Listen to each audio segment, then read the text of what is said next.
Hello বন্ধুরা, এই দুবাইয়ের যে গ্রামগুলো আছে সেগুলো যে কতটা সুন্দর হয় না দেখলে বোঝা বড় মুশকিল। তো এই যে বাড়ির সামনে সামনে মানে পুরো খেজুর গাছ অনেকটা দেওয়া আছে। আর খেজুরও দেখো কি পরিমাণ খেজুর ধরে আছে। এক একটা কাঁদিতে 20 কিলো, 25 কিলো, 30 কিলোর কাছাকাছি খেজুর আছে।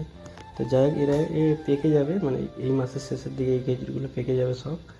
আর পুরোটাই গ্রাম, মানে এটা গ্রাম অঞ্চল পুরো। মানে রাস্তাঘাট হেবি সুন্দর, বাড়ি, আর সব বাড়ির সামনেই এভাবে সব খেজুর গাছ লাগানো আছে। মানে দেখতেও ভালো লাগবে আর সুন্দর, একদম সুন্দর। যে খেজুর গাছের যে কি সুন্দর এই মরুভূমি বুকে, সেটা নিজ চোখে না দেখলে হয়তো বিশ্বাস করতে হতো না। আর এই রাস্তা থেকে যারা যায়, যারা কাজ করে, তারা এই খেজুর এখান থেকে তুলে খায়, কোনো সমস্যা নেই, কেউ কিছু বলে না।